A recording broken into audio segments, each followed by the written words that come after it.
तो कैसे हैं आप सब लोग। यहाँ हम आ चुके हैं अपनी मैथ की तीसरी सीरीज पर और इसमें हम पढ़ने वाले हैं प्रॉफिट एंड लॉस। मैं पहले बता दूं, मैं जो भी टॉपिक लेके आता हूँ बहुत एनालाइज करके लेके आता हूँ। इसके अंदर जो कोचिंग मैंने ली है उसका भी मेरा सीखा हुआ होता है। उसके अलावा इसके अंदर कई सारे मेन पब्लिकेशंस के जितने कॉन्सेप्ट और टाइप ऑफ क्वेश्चन होते हैं वो लेके आता हूँ, जैसे किरण, रुक्मिनी और राकेश यादव, अरिहंत। यहाँ जितने टाइप क्वेश्चन मुझे मिलते हैं जो रिपीटेबल लगते हैं, इंपॉर्टेंट लगते हैं, ज़्यादा से ज़्यादा उनको लेकर आता हूँ। और यहाँ सब पूरा कंक्लूजन होता है, पूरे बेस से लेकर अल्टीमेट कॉन्सेप्ट तक पूरा कंक्लूजन होता है। ग्रेजुएट लेवल के किसी भी एग्जाम तक आप इसको पढ़ के चले जाइए। इसमें हर एक कॉन्सेप्ट अगर आपके दिमाग में बैठा लिया तो कोई क्वेश्चन आपसे उस टॉपिक का मिस होने वाला नहीं, चाहे वो परसेंटेज हो, चाहे वो अब प्रॉफिट लॉस हो, या इससे पहले टाइम एंड वर्क और प्राइवेट असिस्टेंट हो, या आगे मैं जो पढ़ाने वाला हूँ वो भी। तो कुल मिला के ज़्यादा करीब बिना देर करीब स्टार्ट करते हैं। वीडियो फालतू बहुत लंबी हो जाती है, बातें छड़ जाती हैं तो फिर ज़्यादा हो जाता है। क्वेश्चन पे आते हैं वो ज़्यादा इंपॉर्टेंट है। एक क्वेश्चन सीखने वाले आप इन कॉन्सेप्ट से किसी प्रीवियस ईयर बुक से आप एक बार इन कॉन्सेप्ट के 4-5 क्वेश्चन लगा लेंगे तो फिर आपसे वो टॉपिक नहीं बचने वाला। इसलिए मैं बोलता हूँ कि इसके बाद कुछ सीखने की ज़रूरत नहीं है, सीखने की कोई ज़रूरत नहीं है। बस हाँ, प्रैक्टिस आप 4-5 क्वेश्चन की कर लीजिए। इनमें से हर एक टाइप के बहुत है, इनफ, मोर देन इनफ है ये। इतने में ही आपका काम हो जाएगा, या फिर आप मत करिए प्रैक्टिस। हाँ, बस इतना करिए कि आप इस वीडियो को ही 3-4 बार देख लीजिए। अगर आपका एग्ज़ाम पास में है आप इन सारे कॉन्सेप्ट की वीडियोस को 3-3, 4-4 बार देख डालिए। बस इन सारे कॉन्सेप्ट को ख़त्म है आपका काम। मैथ का काम वही ख़त्म हो जाएगा, आपको सही बता रहा हूँ। एक दुकानदार 2 वस्तुएं 20% लाभ पर, अगली 3 वस्तुएं 10% लाभ पर और शेष 5 वस्तुएं क्रय मूल्य पर बेच देता है। व्यापार में उसका लाभ या हानि क्या बताइए। हम पढ़ेंगे प्रॉफिट एंड लॉस, उसके बाद डिस्काउंट आएगा और उसके बाद देखते हैं फिर क्या आता है। खैर, डिस्काउंट आज नहीं आएगा, वो अलग सीरीज़ होगी। अभी तो हम पढ़ते हैं प्रॉफिट एंड लॉस। तो 2 वस्तुएं उसने बेची 20% के लाभ पे, इसका मतलब टोटल लाभ हुआ उसका 40%। 3 वस्तुएं उसने 10% की हानि बेची, 130% की हानि हुई, -30। 5 वस्तुएं उसने 0 किसी ना कुछ लाभ ना हानि, यानी 0 क्रय मूल्य बेची, 0 का 0 रहा, इससे कोई खास फर्क नहीं पड़ा। अब हम निकालेंगे एवरेज प्रॉफिट। 40 - 30 + 0/10, क्योंकि कुल वस्तुओं की संख्या है वो 10 है। 1% का उसको लाभ आ गया, प्रॉफिट, एवरेज प्रॉफिट हो गया उसका। हाँ, ये question can be asked like the profit loss in 100 rupees and find the CP. ये ऐसे ही पूछा जा सकता है। 1% profit is equal to 100 rupees, यानी उसको यहाँ देख सकता है कि 100 रुपये का प्रॉफिट हुआ, या ओवरऑल उसको 100 रुपये की हानि हुई, 120 रुपये का प्रॉफिट हुआ, कुछ भी दे सकता है। तो यहाँ पे मान लीजिए उसने दे दिया कि 1% का प्रॉफिट है जो 100 रुपये के बराबर है। उसने कहा कि ये सारी वस्तुएं बेचने के बाद 100 रुपये की लाभ प्राप्त होता है। अब आपने 1% निकाला, उसको 100 रुपये के बराबर रखा और आपसे पूछा क्रय मूल्य क्या है, या किसी पर्टिकुलर वस्तु पर कितना प्रतिशत लाभ, अलग से पूछ सकता है, वो उसके ऊपर है। लेकिन उसका बेसिक कॉन्सेप्ट यही होगा, 1% 100 के बराबर तो 100% 10,000 के बराबर, ये उसका आ गया क्रय मूल्य सभी वस्तुओं का। अब हर एक वस्तु का अलग अलग ईच क्रय मूल्य निकाला जाए, ईच सीपी निकाली जाए हर वस्तु की अलग अलग, तो वो हो जाएगी 10,000 / 10, क्योंकि टोटल 10 वस्तुएं हैं। 10 का भाग उसमें कर देंगे, 1000 रुपीज़ की सीपी आ जाएगी, कॉस्ट प्राइस आ जाएगा, क्रय मूल्य आ जाएगा अलग अलग प्रत्येक वस्तु का। किसी वस्तु को 660 रुपये में बेचने पर लाभ और 500 रुपये में बेचने पर हानि का अनुपात 5:3 है। फाइंड सीपी, क्रय मूल्य ज्ञात करिए। 500 में उसको सेल आउट करते हैं तो लॉस होता है, 600 में सेल आउट करते हैं तो प्रॉफिट होता है। इसका डिफरेंस है 160, और जो लॉस है वो लॉस और प्रॉफिट का रेशियो है वो है 3:5, क्योंकि यहाँ पर हमें दिया गया है 5:3 प्रॉफिट एंड लॉस का रेशियो। तो प्रॉफिट एंड लॉस का रेशियो हो गया 5:3, या इसको लॉस प्रॉफिट का 3:5 लिखें, तो हमारे ऊपर है, इधर से इधर लिखो, इधर से उधर लिखो। तो ये 160 का है, इसकी टोटल वैल्यू है 8। पूरा जो बीच में गैप है, इस गैप की वैल्यू 8 है, क्योंकि 3% का लॉस, 5% का 5 का प्रॉफिट, यही मिला के बीच में डिफरेंस है 160। तो 8 की वैल्यू होगी 160, 1 की वैल्यू हो जाएगी 20, 3 की वैल्यू हो जाएगी 60, यानी लॉस हो गया है 60 रुपीज़ का। तो जो क्रय मूल्य होगा, जिसका सीपी कॉस्ट प्राइस होगा, वो हो जाएगा 500 प्लस लॉस जो है 3, और 3 की वैल्यू है 60, तो 500 plus loss, 500 plus 60, that is 560। इसको हम इस तरीके से भी निकाल सकते हैं दूसरी तरफ से कि 5 की वैल्यू हो जाएगी यहाँ पर 100, तो हम 660 में से अगर 100 माइनस कर दें, प्रॉफिट माइनस कर दें, तो वो कॉस्ट प्राइस आ जाएगा 560। दोनों तरफ से निकल सकता है। यदि एसपी को डबल कर दिया जाए, सेलिंग प्राइस यानी कि क्रय मूल्य को डबल कर दिया जाए, तो प्रॉफिट 3 गुना हो जाता है, प्रॉफिट ट्रिपल हो जाता है। देन फाइंड द सीपी, क्रय मूल्य ज्ञात करो। तो बेसिकली इसका जो कॉन्सेप्ट होता है उसमें कॉमन सेंस से बेस्ड है, अगर हम उसको इस तरीके से निकालें। बाकी मैं इसका एक सेकंड मेथड भी दूंगा, जो बेसिक मेथड है। तो जो हमारा एसपी है, सेलिंग प्राइस, विक्रय मूल्य, उसको हम डबल करते हैं, मान लो 100 से 200 करते हैं, तो हमारा प्रॉफिट जो है 3 गुना हो जाता है। प्रॉफिट 3 गुना होने का मतलब कि पहले हमारे पास x प्रॉफिट था यहाँ तक, लेकिन अब हमारे पास प्रॉफिट हो गया 3x, यानी प्रॉफिट 2x बढ़ा। अगर यहाँ पर प्रॉफिट को x माने तो प्रॉफिट 3 गुना हो गया हमारा, यानी हमारा जो लाभ है वो 3 गुना हो गया। इसका मतलब हमारा लाभ 2x बढ़ा, क्योंकि यहाँ तक 3 गुना हो गया, यहाँ तक x ही था। अब 2x बढ़ा तो उसमें डिफरेंस कितना है, 100 का डिफरेंस है, क्योंकि डबल हो रहा है। 2x की वैल्यू कितनी हो गई, 100। या 2x की वैल्यू अगर हम यहाँ पे 100 कर लेते हैं, क्योंकि इसके बीच का जो गैप है वो 100 है, तो यहाँ पे x की वैल्यू हो जाएगी 50। यहाँ पहले प्रॉफिट था 50 था। अब पहले प्रॉफिट अगर 50 था, सिंपल सी बात है, हम पहले के सेलिंग प्राइस से पहले का प्रॉफिट घटा देना, पहले का कॉस्ट प्राइस आ जाएगा, जो कॉस्ट प्राइस 50 को इसका आंसर होगा। ये सिंपल सा लॉजिक है, कॉन्सेप्ट है। उसको आप बेसिक तरीके से कैलकुलेशन सॉल्व करना चाहो बिना कोई लॉजिक लगाए तो फिर सेकंड मेथड है कि S P equal to S C P plus profit, selling price विक्रय मूल्य बराबर क्रय मूल्य प्लस लाभ। इसको हम थोड़ा सा चेंज करते हैं, यहाँ सी पी वैल्यू निकालें, सी पी यहाँ पे कॉन्स्टेंट है, सेलिंग प्राइस और प्रॉफिट चेंज हो रहा है बस। सी पी यहाँ पे हमारा जो क्रय मूल्य है वो स्थिर है, तो C P equal to S P minus P. और इसके आगे हम सॉल्व करेंगे तो 2SP जो हमारी दूसरी कंडीशन दी हुई है, 2SP अगर विक्रय मूल्य 2 गुना हो जाता है तो प्रॉफिट हमारा 3 गुना हो जाता है। 2SP equal to CP plus 3P, तो CP यहाँ से हम निकालेंगे 2SP माइनस 3P। अब CP की वैल्यू दोनों जगह सेम है, CP चाहे हमारा ये हो, CP equal to SP minus P, चाहे हमारा CP ये हो 2SP माइनस 3P, CP तो सेम है, दोनों वैल्यू हम सेम रख देंगे, इक्वल रख देंगे। SP minus P equal to 2SP minus 3P, यानी विक्रय मूल्य माइनस लाभ बराबर 2 गुना विक्रय मूल्य माइनस 3 गुना लाभ। इसको हम सॉल्व करेंगे, 2P इक्वल टू SP आएगा, ये 5P नहीं है, ये SP है, थोड़ा कंफ्यूज मत होइएगा, ये SP है, ये सब SP है। तो SP अपॉन P आ जाएगा 2/1, ये SP और P की वैल्यू हो गई। इस वैल्यू को हम यहाँ रख देंगे हमारी पहली इक्वेशन में, तो जो पहली इक्वेशन थी हमारी CP इक्वल टू 2 - 1 हो जाएगा, यानी CP की वैल्यू 1 आ जाएगी। जो प्रॉफिट परसेंटेज होगा हमारा 1 का प्रॉफिट हो रहा है 1 पे, यानी विक्रय मूल्य हमारा 1 आ गया और 1 का हमें लाभ हो रहा है, तो 1 का लाभ 1 पे हो रहा है, तो हमारा 100% है, 100% जो है लाभ का प्रतिशत आ जाएगा 100।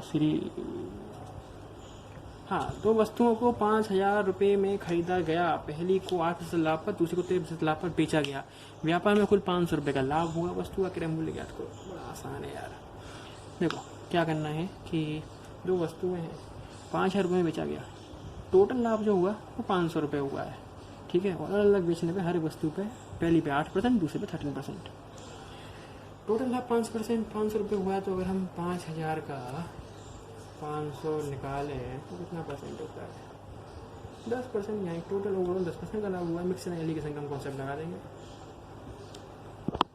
अलग जो लाभ हुआ है वस्तु पे 8%, टाइप पे 13%। एलिगेशन का यहाँ पे हम फॉर्मूला लगाएंगे, तो एक हमारा 8% है, दूसरा हमारा 13% है, ओवरऑल हमारा हो जाएगा 10%। यहाँ से हम रेशियो निकाल लेंगे 3:2।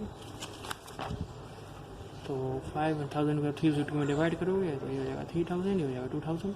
सिंपल, एक वस्तु का क्रय मूल्य आ गया, CP आ गया 3,000, एक वस्तु का आ गया 2,000। लाभ के स्थान पर कभी कभी हानि भी हो सकती है, इस क्वेश्चन गलत से पूछ सकता है। जैसे मान लो CP किसी का, दो वस्तुओं का CP 16,000 है, एक पे आपको 10% की प्रॉफिट हो रहा है, दूसरे 20% का लॉस हो रहा है, तो तब CP याद करो। तो इस तरह से पूछा जा सकता है। तो ओवरऑल उसका कोई वैल्यू दे रखी होगी, मान लीजिए कुछ पर्टिकुलर इस पे लाभ हो रहा है और ओवरऑल हानि हो रही है, तो हम यहाँ पे जो हमारा हमारा प्रॉफिट होगा उसको, लाभ को हम पॉजिटिव लेंगे, प्लस में लेंगे, लेकिन जो हमारी हानि होगी उसको हम नेगेटिव में लेंगे।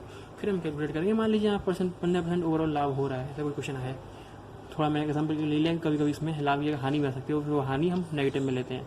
और जो हमने यहाँ नेगेटिव लिया तो -20 -15 करेंगे तो हो जाएगा -35, या 35 मान लीजिए, मैथ से फर्क नहीं पड़ता उससे, लेकिन कैलकुलेशन में मैथ से फर्क पड़ता है, रेशियो में मैथ से कोई फर्क नहीं पड़ने वाला। अब 15 से हम 10 मैथ करेंगे तो हो जाएगा 5। इसका हम रेशियो निकालेंगे, आ जाएगा 7:1, और ये 7:1 जो होगा ये टोटल हो जाता है हमारा 8, और यही 8 जो है वो इक्वल है हमारे CP 16,000 के। अब यानी एक वस्तु का जो हमारा CP हो गया, क्रय मूल्य हो गया, वो हो जाएगा 14,000, और 1 जो हमारी दूसरी वस्तु का क्रय मूल्य हो जाएगा वो हो जाएगा 2,000। ये हमारा आंसर हो गया। कई बार प्रॉफिट पूछा जाता है, कई बार लॉस दे दिया जाता है। अगले क्वेश्चन पे आते हैं। एक दुकानदार 900 रुपये में टाइप A के 6 केक्स जबकि टाइप B के 3 केक्स खरीदता है। यदि 930 रुपये में उस टाइप A पर 10%, 930 रुपये में बेचता है और उसको टाइप A पे 10% का, जबकि टाइप B पे 15% का लाभ होता है, तो प्रत्येक केक का मूल्य ज्ञात करो।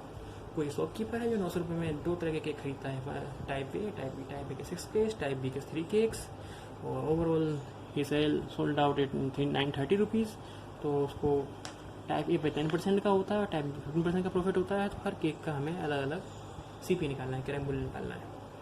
ओवरऑल प्रॉफिट उसका जो होता है वो 930 माइनस 900 900 या 100/30 या 10/3% जो उसका ओवरऑल सभी केकों पे प्रॉफिट हुआ, सभी केकों पे लाभ प्राप्त हुआ। लेकिन टाइप ए पे उसको हुआ 10%, टाइप बी पे उसका 100%। यही मिक्सर एलिगेशन का तरीका, ये मिक्सर एलिगेशन में बहुत यूज़ होता है। तो यहाँ पे ओवरऑल ले लिया 10.3%। ये हमारा आया 35/3 एंड 40/3। इसको हमने जब माइनस किया दोनों को मैंने तो सॉल्व करने पे ये आएगा। इसको हम करते कैसे हैं वो भी एक बार मैं बताता हूँ, वैसे कॉमन है मिक्सर एलिगेशन में, उसको ज़्यादा अच्छे से पढ़ेंगे हम। 10.3 को 10 इसमें से 10 में से हम 10/3 को माइनस करते हैं और 15 में से हम 10/3 को माइनस करते हैं, तो फिर ये 35/3 और 40/3 आंसर आया था। ये हमारा रेशियो हो जाता है। इसको हम आगे फर्दर सॉल्व करेंगे तो 7/8 हो जाएगा। और यही 7/8 जो हमारे टोटल है, जब हम इसको एडअप करेंगे 8 और 7 15, यही 15 इक्वल होगा हमारा ₹900 के, जो हमारा CP था, क्रय मूल्य था, उसके इक्वल होगा। यानी 7 की वैल्यू हो जाएगी 420 और 8 की वैल्यू हो जाएगी 480। अब ये जो वैल्यू आई है ये टाइप ए और टाइप बी के केक्स की वैल्यू आ गई, लेकिन वहाँ केक्स का एक नंबर दिया हुआ था। टाइप बी के उसने 6 केक बेचे थे और टाइप ए के और टाइप बी के उसने 3 केक्स बेचे थे। इसका मतलब पर केक रेट्स जो होंगे दैट वुड बी, वो हो जाएंगे टाइप ए के लिए 420/6 और 480/3, यानी 70 रुपीज़ एंड 160 रुपीज़। यही हमारा आंसर होगा फाइनल। केक्स वाले क्वेश्चन में बहुत तरीके से आता है, कभी लाभ होता है, कभी हानि होता है, कभी 3 तरह के केक होते हैं। कुछ करता है वजह से कॉन्सेप्ट अलग लगाता है। बस 3 तरह के तो खैर नहीं आएंगे, 3 तरह के आएगा वो कॉन्सेप्ट ही बदल जाएगा और फिर वो क्वेश्चन एक अलग लेवल का हो जाएगा। हालांकि वो क्वेश्चन तब आते हैं जब आपके CGL का Tier 2 हो या बैंक PO हो, तो अच्छे एग्जाम्स भी होते हैं। EPFO का एग्ज़ाम हो गया आपका, वहाँ पे ऐसे क्वेश्चंस आपको देखने को मिल सकते हैं। But up to the CGL Tier 1 और गेट लेवल के और जो एग्जाम्स होते हैं या फिर 10+2 लेवल के एग्जाम होते हैं, वहाँ तक आपको यही मिलेगा। जो सेकंड टीयर्स होते हैं या और हाई लेवल के एग्जाम्स होते हैं, वहाँ पे आपको थोड़ा सा टफ कॉन्सेप्ट मिल सकता है। इस कॉन्सेप्ट के अंदर 2-3 कॉन्सेप्ट को मिक्सअप करके कुछ नया बना सकता है, या इसी कॉन्सेप्ट में 2-3 क्वेश्चन को मिक्स कर सकता है। वो एग्जामिनर के ऊपर है, क्योंकि उसको एग्जाम का लेवल बनाना होता है। जो लेवल का एग्जाम है उस लेवल से दिया जाता है। 2 वस्तुओं का 5,000 रुपये में खरीदा गया, एक को 10% लाभ में, दूसरी 15% हानि में बेचा गया। ओवरऑल उसको ना लाभ हुआ ना हानि, तो उनका CP निकालो, क्रय मूल्य निकालो। 10% में एक को बेचा गया, दूसरे को 15% हानि में बेचा गया है। उसको ना ओवरऑल ना उसको लाभ होता है ना हानि, यानी 0 हमने लिख दिया। ओवरऑल उसको जो उसने बिजनेस किया उसमें कुछ नहीं हुआ, ना लाभ ना हानि, 0।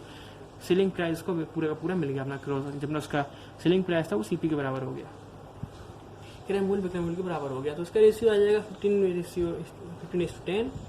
और फिर हम इसको आगे फर्दर सॉल्व करेंगे तो 3:2, 3,000 ये हमारा हो जाएगा अलग अलग वस्तुओं का कॉस्ट प्राइस, क्योंकि 3 × 2 5 होता है और यही 5 इक्वल है 5,000, क्योंकि ये CP है। अब इसके बाद हम आते हैं अपने अगले कॉन्सेप्ट पे। कॉन्सेप्ट थोड़ा अलग है, पर ये क्वेश्चन काफ़ी लॉजिक का है, थोड़ा दिमाग लगाना क्वेश्चन है। इसमें ज़्यादा कोई ट्रिक और फॉर्मूला वगैरह नहीं है। 2 वस्तुओं में से प्रत्येक 5,000 रुपये SP में बेचा जाता है, पर पहली 25% लाभ पर प्राप्त होती है। कुल व्यापार में से ना तो लाभ हुआ ना हानि हुआ, तो दूसरी वस्तु की हानि पर कितनी हानि पर बेची गई है। यानी कोई 2 वस्तु हैं जिनको 5-5 हज़ार रुपये में बेचा गया अलग अलग, इसका सेलिंग प्राइस है ये। फर्स्ट पहली वस्तु पर 25% का प्रॉफिट होता है, सेकंड आर्टिकल पे उसे ना तो लाभ, उसे कुछ हानि होती है, ओवरऑल उसे ना तो प्रॉफिट होता है ना लॉस होता है। So what was the loss in second article, दूसरी वस्तु में क्या उसको हानि हुई, ये हमें निकालना है। तो 25% प्रॉफिट, इसका मतलब होता है अगर CP आपकी 4 है, 25% का मतलब क्या होता है 125/100। इसको अगर आप फर्दर सॉल्व करोगे तो 5/4, ये आपकी CP हो गई, ये आपकी SP हो गई, ये आपका क्रय मूल्य हो गया, आपका विक्रय मूल्य हो गया। यानी अगर आपका क्रय मूल्य CP 4 है तो आपका विक्रय मूल्य 5 है। 25% का प्रॉफिट है, 25% का इंक्रीमेंट हो गया, 4 पे 1 बढ़ गया, 5%, ये 5 आपका विक्रय मूल्य आ गया। अब यही विक्रय मूल्य आपका यहाँ पे दे रखा है 5,000, तो ना जो आर्टिकल्स हैं उनका विक्रय मूल्य भी 5,000 5-5 हज़ार है। यही 5 की वैल्यू यहाँ पे 5,000 दी हुई है, 5 की 5,000, तो ऑब्वियस सी बात है कि 4 की वैल्यू 4,000 हो जाएगी। डिफरेंस आ गया हमारा 1,000, यानी इसको 1,000 यहाँ प्रॉफिट हुआ है। अब जितना उसे यहाँ प्रॉफिट हुआ उतनी उसे यहाँ हानि हुई है। तभी उसको क्वेश्चन में जो ओवरऑल जो उसका है ना तो लाभ है ना हानि है, ओवरऑल उसको बिजनेस में कोई भी ना लाभ हुआ ना हानि हुआ, इसका मतलब उसे यहाँ पे 1,000 प्रॉफिट हो रहा है, इसका मतलब उसे यहाँ भी 1,000 की लॉस होना चाहिए, तभी ओवरऑल जो आएगा वो 0 आएगा। तो सेलिंग प्राइस 5,000 ही है, सेलिंग प्राइस सेम है, इट वुड बी 5,000 अगेन। तो सेलिंग प्राइस अगर 5,000 होता है, उसमें अगर हम 1,000 का लॉस लेते हैं, इसका मतलब कॉस्ट प्राइस होना चाहिए 6,000। अगर विक्रय मूल्य 5,000 है और 1,000 का लॉस हो रहा है, मतलब विक्रय मूल्य 6,000, सिंपल सी बात है। अब ये 6,000 पे उसको 1,000 का लॉस हो रहा है, यही लॉस परसेंट हमें निकालना है। 1,000 अपॉन 6,000 इंटू 100, ये हो फर्दर सॉल्व करेंगे, इट वुड बी 50/3, और वी कैन से 16/2/3। माइनस में मैंने इसे लिखा, माइनस मीन्स लॉस, 16/2/3%, यानी इसको हम आगे सॉल्व करेंगे तो 16 से ही 2/3 का उसे हानि होगी। अगला क्वेश्चन, चाहे वस्तुओं का विक्रय मूल्य 3 वस्तुओं के विक्रय मूल्य के बराबर है, लाभ प्रतिशत ज्ञात करें। 4 × CP = 3 × SP। बहुत ईजी क्वेश्चन है, तो कोई बहुत बड़ी बात नहीं है। CP SP का रेशियो हम निकालेंगे, 3:4 आ जाएगा, इसका मतलब 1 का अंतर आ रहा है, यानी उसको 1 का प्रॉफिट हो रहा है, 3 पे 1 का प्रॉफिट हो रहा है, इसका मतलब 1/3 × 100, 33.1, 3:1/3 इसका पूरा ओवरऑल प्रॉफिट हो जाएगा। 3 सही, 1/3 उसका लाभ हो जाएगा। किसी वस्तु को उसके MRP से 7/10 पर खरीदा गया और 20% लेस करके बेचा गया। किसी वस्तु को उसके MRP से 7/10 पर खरीदा गया और 20% लेस करके बेचा गया, तो परसेंटेज प्रॉफिट निकालना है हमें, यानी उसका जो MRP है, उसका जो मार्क्ड प्राइस है या मैक्सिमम रिटेल प्राइस है, उसके 7/10 टाइम्स पे उसका CP है, और उसको 20% लेस करके बेचा गया MRP से। Then we have to find the profit percentage. CP = 7/10 into MRP, जो क्रय मूल्य है वो उसके अंकित मूल्य का तो 7/10 है, तो CP MRP का रेशियो निकाला हमने, 7/10 आ गया, 7:10, और 7:10 अगर रेशियो आ गया हमारा, तो MRP को अगर 100 मान लें, तो जो हमारा CP होगा वो हमारा हो जाएगा 7 यानी 70 मान हो जाएगा, क्योंकि 7:10 उसका रेशियो है। अब यहाँ से जो उसने सेल किया, जो सेल करने वाला दुकानदार या व्यक्ति जो कोई भी है, उसने सेल किया 20% लेस करके, तो 100 से अगर 20% लेस करेंगे, 20% घटाएंगे, तो जो उसका विक्रय मूल्य होगा वो 80 हो जाएगा। अब यहाँ से कितना प्रॉफिट हो रहा है, ये उसका क्रय मूल्य है, ये उसका विक्रय मूल्य है, this is CP and this is SP। So profit is 10 का प्रॉफिट हो रहा है 70 पे, 10 का प्रॉफिट हो रहा है 70 पे। प्रॉफिट परसेंटेज प्रतिशत लाभ जो हो जाएगा हमारा, प्रतिशत लाभ होगा 10/70 × 100, दैट इज 14:2/7%, 14 से 2/7%।